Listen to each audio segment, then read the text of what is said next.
and welcome to Universal Studios Hollywood. I am so excited. Today's going to be a very crowded Saturday in the park. Today, there's an annual pass holder preview of Super Nintendo World. Horror Nights construction might have already begun, and we're only in February, so let's head into the park.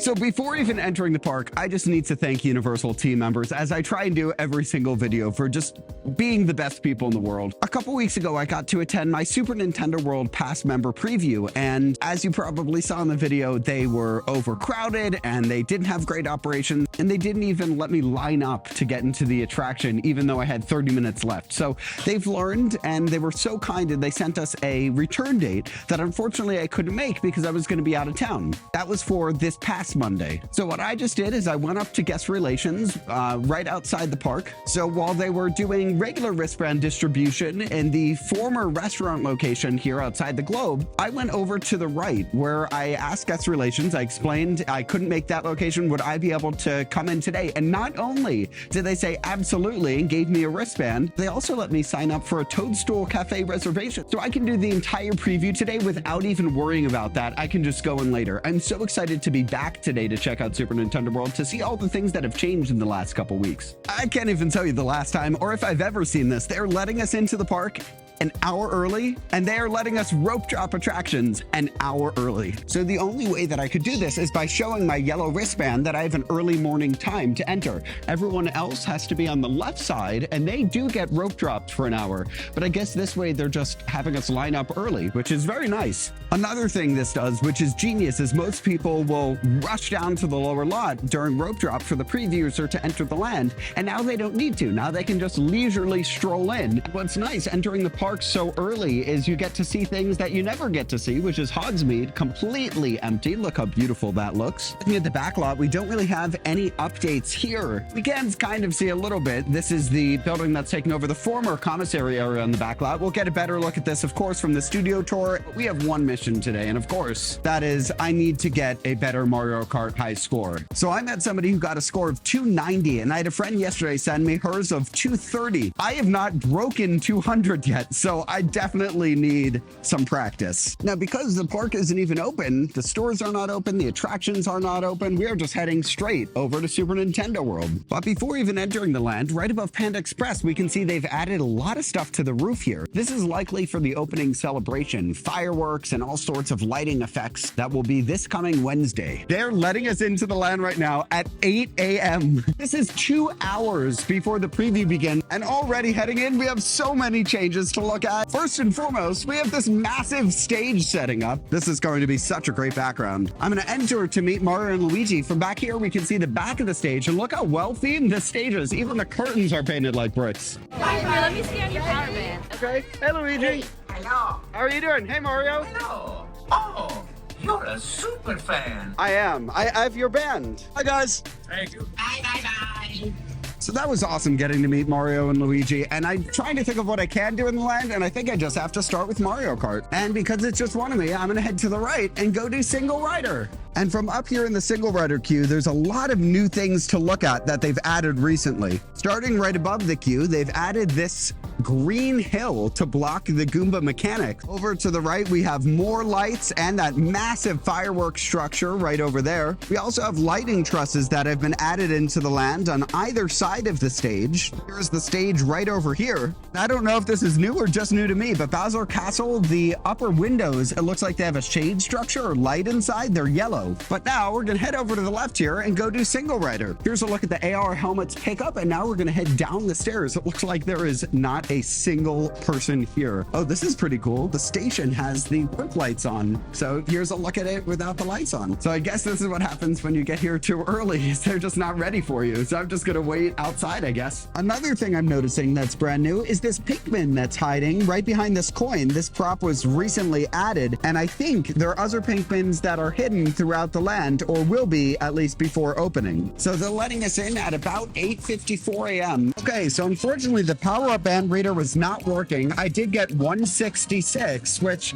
is not my highest score, but I'll take it for a first run. So because the power-up band wasn't working, we're getting back to do a re-ride. And let's see if I can do better than last last time. So that time I got 172. Wasn't as bad as last time, but only marginally better. Again, my power-up band did not work that time, so I don't know what's going on today. Heading back up the elevator, back to single rider. We're going to try this a third time here. And I thought it would be different, but this is my third time on the attraction. The thing still does not work. Oh my God, I did it, guys. I finally topped 200 on Mario Kart.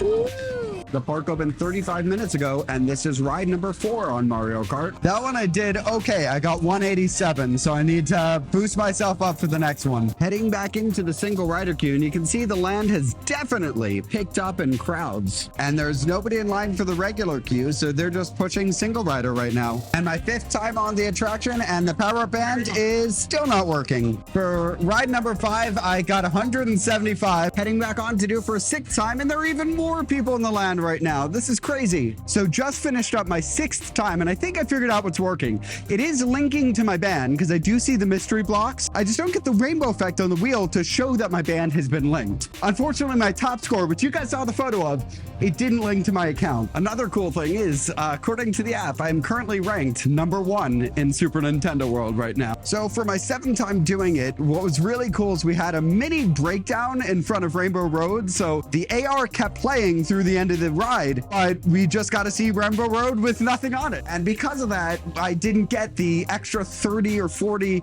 bonus shells that I could have gotten on Rainbow Road. So now I'm doing it again for an 8th time. And I decided to go in and do it, I think 2 more times. I think 10 is a good even number. So this is try number 9. About to get on Mario Kart for the 10th time today. Very excited for this one. This will hopefully be my last time. We'll see. It is definitely an odd day when Mario Kart Bowser's Challenge has a 30-minute wait and Bowser Jr. has a 45-minute wait. So I decided to do the Bowser Jr. Challenge, which said it was a 55-minute wait, and it turns out it was right. It was 55 minutes. I was so close to missing my Toadstool reservation, but I was able to get in where I got the Luigi burger for the first time, which was fantastic. It comes with pesto, and they should really sell that pesto. It was that good. Also in Toadstool Cafe, the first couple times I went, the storm effect didn't change the lighting. It was now finally working. Same with the Thwomp effect outside the Thwomp Challenge. But it's time to leave Super Nintendo World and head over to the world-famous studio tour because we have a Halloween Horror Nights update and a couple other things. Okay, it says it's a 45-minute wait. We are getting in line at 1:20 p.m. We'll see when we actually get on the attraction. So we are getting on the tour right now at 2:05. So the line was exactly 45 minutes. They timed it perfectly. Coming down the hill, here's a look at Super Nintendo World, and here's our look at the Universal Creative Campus off to the left-hand side, which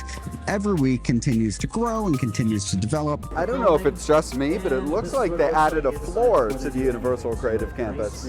And here's our look at the building taking over the former commissary area. We still have no idea what this is going to be, but it's likely tied to the new creative campus. Now we are heading past New York Street to check out all of these decorations, and it looks like they're packing it up. They're done filming out here, but you can see just how elaborate all of the set deck was. Apparently, part of the same production that was filming on the New York Street has this massive plane that was delivered here. I don't know if that was part of the set itself or not. Passing the former Fast and Furious Tokyo Drift attraction on the studio tour, I hear something going on inside, and recently permits have revealed that they're filling in this attraction and paving it over. Maybe we'll see a new attraction here sometime soon, or it might just turn into a parking lot. So it appears as though they're filming right now in the Little Europe section of the park, which means we are skipping Earthquake, the big one. Well, it seems like the tram behind us was able to do Earthquake, and we're going straight over to Jaws.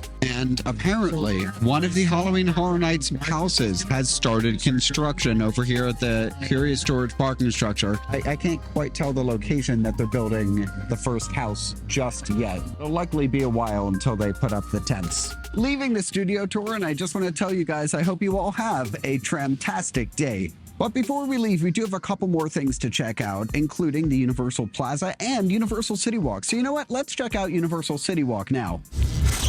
And here we are at Universal CityWalk Hollywood, not to talk about Twosome Chocolate Emporium and Savory Feast Kitchen, and not to talk about the Celebrity Authentic Store, which still isn't open after all this time. But we have to talk about some new updates. One is that the KFC and Pizza Hut have closed. There's now walls up around it. This is next to the closed Poke location over at City Food, which is the second level food court here at Universal CityWalk Hollywood. A little bit down the way, we have Samba Brazilian Steakhouse, which finally has the walls blacked out and the sign came down, so we know that they are going to be doing something with the space. Just don't know what yet. Okay, let's leave CityWalk. And we're back in the upper lot, right in front of the Animals Actor stage, where there is no update here. But looking at the special effects show, they have covered up the sign here. I wonder what show it is. It's so hard to tell. I wish there was a bigger sign. Also in the upper lot, we still have these fences around the central plaza. And I told you guys last week that there are permits that have been released of an amphitheater coming to Universal Studios Hollywood, and it's believed that it is going to be put here.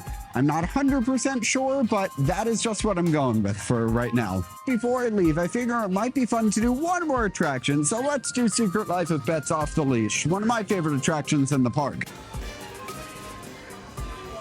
As I'm leaving Secret Life Pets Off the Leash, I just want you guys to watch this video and see how many characters you can spot in this one video. This is one of the things that's fantastic about Universal Studios Hollywood, and frankly Disneyland as well, is there are so many roaming characters, and if you catch them at the right time, you can see just so many at any given time, all in one location probably too, and they're all from different movies, different genres, and for different people.